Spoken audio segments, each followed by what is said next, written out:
அல்லாஹ்வுடைய தூதர் ஸல்லல்லாஹு அலைஹி வஸல்லம் கேட்டார்கள், மனில் முஃப்லிஸ், மனில் முஃப்லிஸ், பரம ஏழை யார், பரம ஏழை யார்?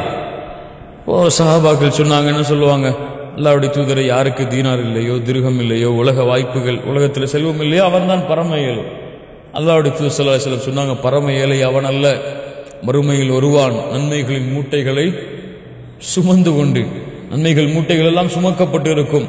அவனுக்கு பின்னால் வருவார்கள் மக்கள், அவனை பற்றி இவன் புறம்பேசி இருப்பான், அவனை திட்டி இருப்பான், அவனுடைய சொத்துக்களை சூறையாடி இருப்பான்.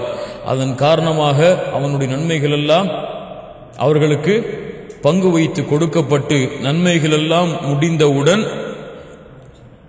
அவனுடைய பாவ சுமைகள் இவன் மீது சுமத்தப்பட்டு நரகத்திலே தூக்கி எறியப்படுவானே, இவன் தான் பரம ஏழை. எவ்வளவு தொழுகைகள் போகுமோ பிறரை பத்தி பேசினதுக்காக, எவ்வளவு ஜக்காத்துகள் போகுமோ பிறரை பத்தி பேசினதுக்காக, எவ்வளவு ஹஜ்ஜுகள் போகுமோ பிறரை பத்தி பேசினதுக்காக, பிறரை தாழ்வா எண்ணினதுக்காக, பிறரை பத்தி பொறாமை கொண்டதுக்காக. அல்லாஹ் ரப்புல் ஆலமீன் பாதுகாப்பான. இன்னைக்கு சர்வசாதாரணமா போச்சு. ஃபேஸ்புக் எல்லாம் வந்தவுடன் இந்த காலத்துல யாரை பத்தியாவது ஒரு போஸ்டர் இருந்தா, அதாவது யாராவது இயக்கத்தை பத்தியோ அந்த இயக்கத்தில் யாராவது குறை செஞ்சுட்டா அதை பத்தி போஸ்டர் இருந்தா அதுக்கு லைக் கொடுப்பீங்களே, அது கீழே கமாண்ட் எழுதுவீங்களே, எல்லாரும் நாளைக்கு அவர் பின்னாடி வருவீங்க.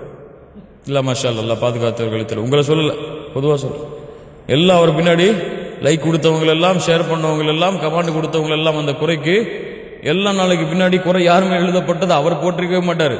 அவருக்கு எங்கேயோ எந்த நாட்டிலேயோ போட்டிருப்பாங்க, அதுக்கு எந்த நாட்டில் உள்ளவங்களோ எவ்வளவோ பேரோ லைக் ஷேர் கமாண்ட் எல்லாம் சர்வசாதாரணமா, அவர் அப்படித்தான், இவர் இப்படித்தான், எனக்கு தெரியும், இவரை பத்தி எனக்கு தெரியாது, அவர் முன்னாடியே அப்படி செய்வார் எனக்கு தெரியும், எல்லாமே எல்லாருமே லைக் கொடுத்தவர்கள், ஷேர் கொடுத்தவர்கள், கமாண்ட் கொடுத்தவர்கள் எல்லாம் அவருக்கு பின்னால் நாளைக்கு மறுமையில் நிறுத்தப்பட்டு நன்மைகள் பரிமாறப்படும். அல்லாஹ் ரப்புல் ஆலமீன் பாதுகாப்பானார்.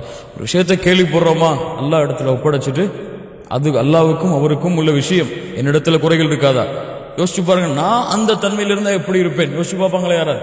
அவர் அந்த பாவத்தை அந்த நிலைமையில செஞ்சுட்டாரு வச்சுக்கோமே, என் நிலைமை என்ன? அப்படி ஒரு சூழ்நிலை வந்தால் நான் அதுல இருந்து விடுபடுவேனா? அந்த குற்றத்தை செய்யாம இருப்பேனா? யோசிச்சு பாருங்க தன்னை. அல்லாஹ் ரப்புல் ஆலமீன் ரசூலுல்லாஹி ஸல்லல்லாஹு அலைஹி வஸல்லம் சொன்னாங்க, யாருடைய குறையை யார் தேடி பார்க்கிறானோ அல்லாஹ் அவனுடைய குறையை தேடி பார்த்து குடும்பத்தார்களுக்கு மத்தியிலேயே அல்லாஹ் கேவலப்படுத்திடுவான். பல பேருடைய உதாரணங்கள் இருக்கு நம்முடைய சமூகத்தில். அல்லாஹ் ரப்புல் ஆலமீன் மன்னிப்பான்.